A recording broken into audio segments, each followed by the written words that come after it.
चलिए, तो अब जो है, अब हम लोग जो हैं, हेलो, मेरी आवाज़ आ रही है? क्या आप लोग मुझे सुन पा रहे हैं? चलिए, तो अब हम लोग वेद समाज और प्रार्थना समाज के बारे में जानेंगे। वेद समाज और प्रार्थना समाज। केशव चंद्र सेन के प्रयास से वेद समाज का स्थापना मद्रास में के श्री धरालू नायडू ने 1864 में किया था। ठीक है। तो जिस समय केशव चंद्र सेन ब्रह्म समाज को संभाल रहे थे, उसी समय वो ब्रह्म समाज का विस्तार बहुत जगह किए, आपको पता है क्या? तो केशव चंद्र सेन के प्रयास से ही वेद समाज का स्थापना 1864 में मद्रास में कौन किए थे?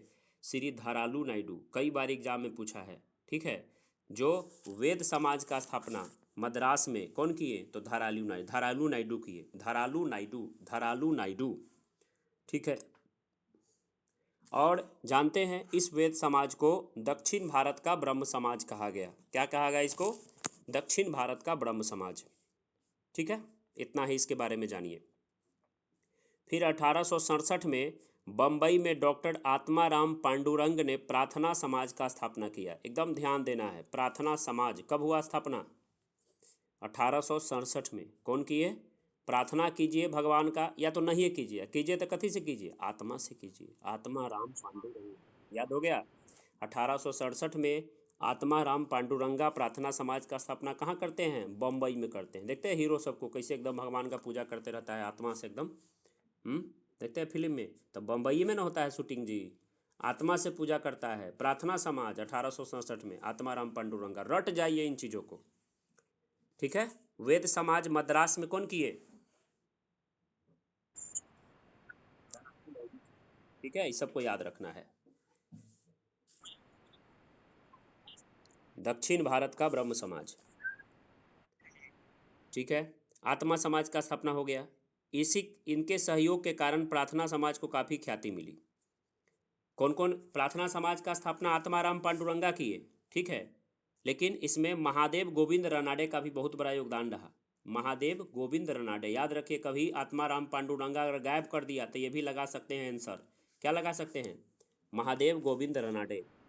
आत्मा प्रार्थना समाज क्या लगा सकते हैं? आत्माराम पांडुरंगा तो संस्थापक है, साथ में कौन है? महादेव गोविंद रनाडे। हम्म। और रनाडे को पता है, उन्होंने 1871 में रनाडे जो है महादेव गोविंद रनाडे, 1871 में इन्होंने सार्वजनिक समाज का स्थापना किया। क्या स्थापना किया? सार्वजनिक समाज। इस कारण इनको रनाडे इतना प्रतिभावान थे कि इस कारण महादेव गोविंद रनाडे को महाराष्ट्र का सुकरात कहा गया। क्या कहा गया? महाराष्ट्र का सुकरात। ध्यान से फिर से बताता हूँ। वेद समाज और प्रार्थना समाज। तो वेद समाज का स्थापना मद्रास में कौन किए? धरालू नायडू, 1864 में। ठीक है। और केशव चंद्र सेन के प्रयास से ये किए थे। तो इसको जो है वेद समाज को दक्षिण भारत का क्या कहा जाता है? ब्रह्म समाज कहा जाता है। इस 1864 में मद्रास में धरालू नायडू वेद समाज दक्षिण भारत का ब्रह्म समाज कहा जाता है। 3 साल बाद 1867 में केशव चंद्र सेन के प्रभाव से ही 1867 में बम्बई में आत्माराम पांडुरंगा ने कौन समाज का स्थापना किया? प्रार्थना समाज। कई बार बोलता हूँ आत्मा कीजिए, आत्मा से कीजिए प्रार्थना। हम्म। महादेव गोविंद रनाडे भी इनके सहयोगी थे। ठीक है। और रनाडे ने 1871 में खुद क्या स्थापना किया? सार्वजनिक समाज।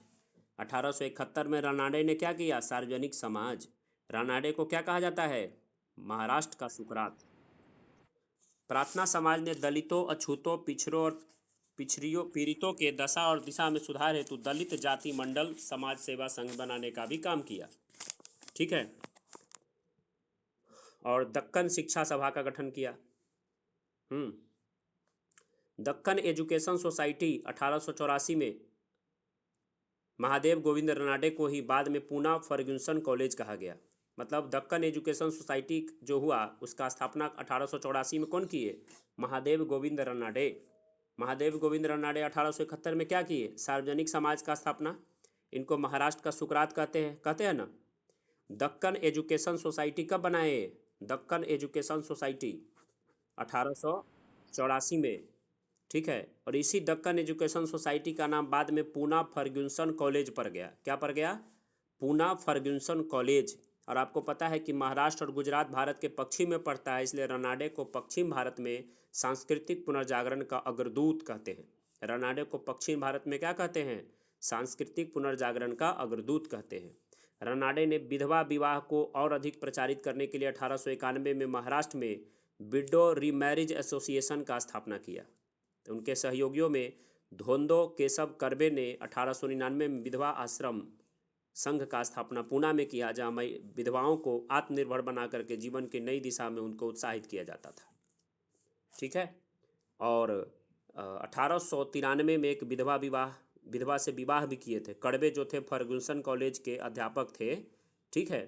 धोंदो केशव कर्बे ने 1899 में, ठीक है, धोंदो केशव कर्बे ने 1899 में विधवा विवाह संघ विडो होम बनाया पूना में, जहाँ विधवाओं को आत्मनिर्भर करने के लिए दिशा निर्देश दिया जाता था। और कर्बे ने खुद, जो फर्ग्यूसन कॉलेज के अध्यापक थे, फर्ग्यूसन कॉलेज कौन? रनाडे जी के द्वारा 1884 में बनाया गया दक्कन एजुकेशन सोसाइटी का नाम ही बाद में क्या पड़ा? Fergusson college. उसमें कौन पढ़ाते थे? धोंदो केशव कर्बे। विधवा विवाह संघ बनाए थे और एक विधवा से ही उन्होंने शादी कर लिया 1893 में।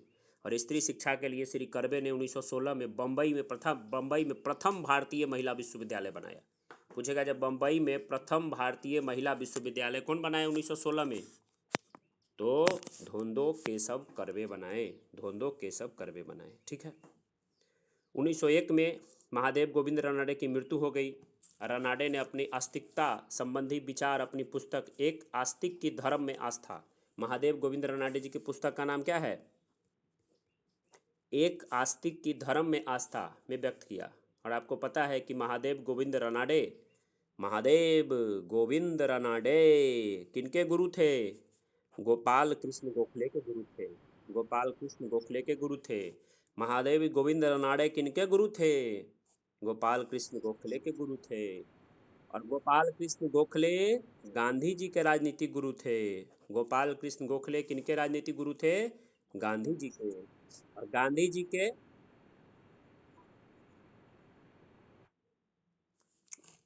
रनाडे को कितना पीछे रहते हैं, कहाँ का बात, अब कहाँ कहाँ निकल गए बताइए। पश्चिम भारत का महाराष्ट्र का सुकरात कहा जाता था, महाराष्ट्र का सुकरात 4-5 बार हम बोले हैं ना रोमन भाई। तो महादेव गोविंद रनाडे के चेला का नाम क्या था? गोपाल कृष्ण गोखले। गोपाल कृष्ण गोखले किनके गुरु थे? गांधी जी के राजनीतिक गुरु थे। और गांधी जी किसके गुरु थे? बहुत सारे लोग कहेंगे, कुछ C.R. दास का नाम ले सकते हैं। C.R. दास गांधी जी के विचार चलते थे, ठीक है। ये आपको मैंने कंप्लीट बताया। क्या बताया? वेद समाज और प्रार्थना समाज, वेद समाज और प्रार्थना समाज।